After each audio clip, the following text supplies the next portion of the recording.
Former tough-talking Senior Superintendent of Police Reneto Adams has tested positive for Rona and has been admitted to a hospital. The Loop News has been reliably informed.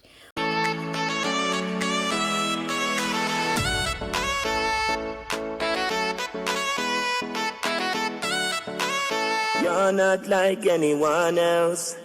You find the way you are. Did you do this all yourself? A smile ignites the room.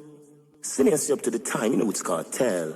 Representing for Blessed D, Gaza Diva. Sources told our news team that Adams blacked out after an accident at his home.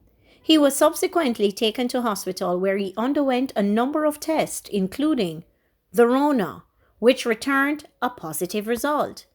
Adams is currently 71 years old, and he is said to be on oxygen and not doing badly at this time. Adams retired from the Jamaica Constabulary Force in June 2008 after spending close to 41 years in the organization.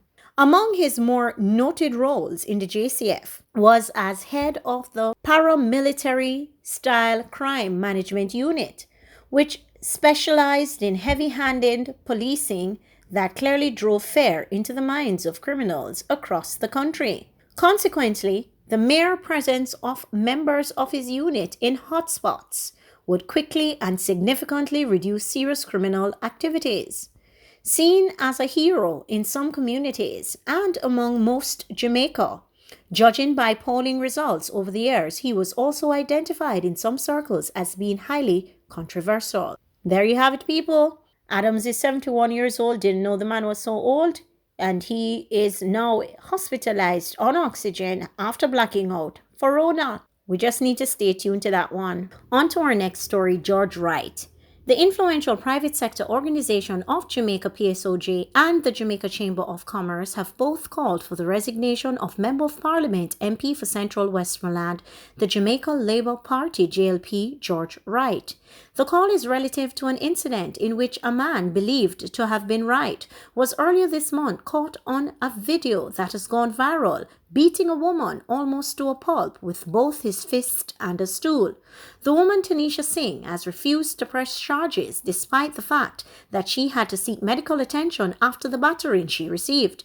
This has forced the police to drop their probe into the matter.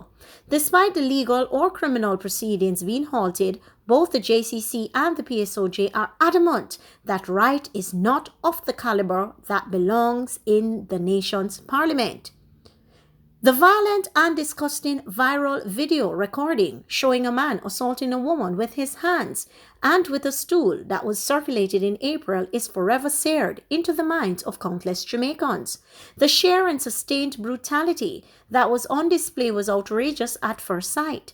That outrage was exasperated by the allegation that the perpetrator was a member of the nation's parliament. It is our understanding that the alleged perpetrator, a member of parliament, has neither confirmed nor denied his involvement to either the police or his parliamentary colleagues. It is the view of the JCC and the PSOJ and its member associations that if the allegations regarding the investigation or identification of the assailant in the video are true, that the member of parliament should do the honorable thing and resign his seat in Parliament. We say this even in the knowledge that there has not been a conclusive investigative or court direct process regarding the identification of the assailant in the video. We are aware, based on statements from the Jamaica Constabulary Force, that even though the police directed 2 persons to seek medical treatment, they have not charged anyone arising from the videotaped assault because the 2 persons who visited separate police stations to make reports declined to provide statements. And per the police, the videotape was not of sufficiently high quality to categorically identify those involved. We note that the alleged assailant has stepped down from representing his party's parliamentary caucus and has indicated a desire to remain in the parliament as an independent MP and is in the process of applying for leave from parliament.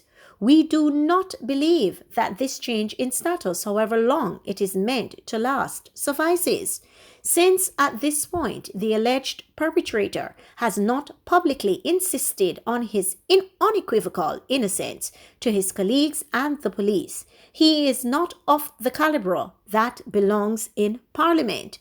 Both the JCC and PSOJ are fully supportive of the call by the Jamaica Accountability Meter to ensure that this is on the bill of the GOJ's 2021 legislative agenda, where the convening of a joint select committee is to review the bill of impeachment. Our House of Parliament cannot be seen to be delicately maneuvering between the raindrops on demanding accountability. All of Jamaica is watching. So people, that's the PSOJ and the JCC. Now we move to the Jamaica Council of Churches calling for his resignation. The Jamaica Council of Churches, JCC, has joined the growing list of organizations calling for the resignation of the Member of Parliament MP for Central Westmoreland, the Jamaica Labour Party, George Wright, describing his purported action as both sinful and immoral. The embattled MP is widely believed to have been the man who was seen on a viral video inflicting a merciless beating on a woman, Tanisha Singh, who is said to be his common-law wife. The incident took place in Hanover earlier this month. Although battered to the point where she had to seek medical attention after she was pounded for several minutes with both fists and a stool, Singh has refused to press charges, forcing the police to end their investigation into the incident.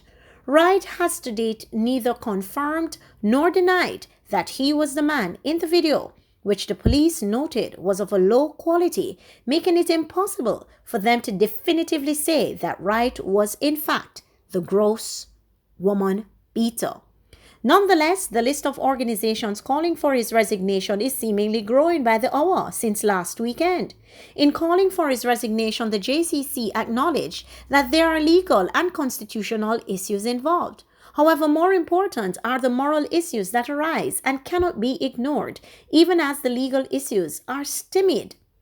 The Council is one of the view that we ought to hold all members of the society, especially leaders, to good moral character and the highest standards of conduct. Our Christian faith calls us to hold ourselves, individual and corporate, to pursuing conduct, especially in public, which upholds high moral standards and demonstrates good moral character, the JCC stated. It is said it was clear that the act was seen in the video recording represented egregious moral conduct that cannot be excused. Such abuse of another human being, in this instance a woman, is outrageous and sinful behavior. This act of abuse is immoral, it added. The JCC said it is not only speaking in defense of an abused woman, but also in affirmation of a moral imperative by which Jamaicans should all abide. Silence and the absence of decisive action send the wrong message to the people of our society, especially young men and women, that such conduct is acceptable, especially by a holder of high office. This silence and inaction also thwart the efficacy of policies and programs implemented by both government and many non-governmental organizations, which are designed and intended to eliminate violence in general from our land, and in particular, violence against women and girls, it noted. Continuing, the JCC said, "We therefore call on Mr. George Wright to do the honorable, pure, and excellent thing and withdraw from the Parliament. We also call on the political directorate to support such an action as a necessary consequence of perpetrating such violence against another human being."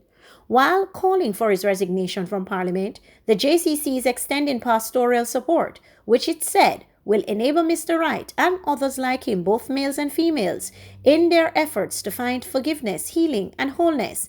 Similarly, we extend to Ms. Singh our support and pastoral care in her public distress and shaming, knowing how difficult it is to be a victim of domestic violence and or intimate partner abuse. People, I don't know why this is still an issue. The man should have left office long ago, and this goes to show that nothing is being done. They're only talking out the side of the neck. I see Bobsy Grinch put out a helpline for women who are being battered to call. We don't want to see any helpline until George Wright resigns and the GLP stands up to it. Anyway, tell me your thoughts on down below in the comment section about the two articles, and we will get to talking. If you've not yet subscribed to my channel, please hit the notification bell. If you've not yet smashed the like button on this video, smash the like button and send this out. I'm out.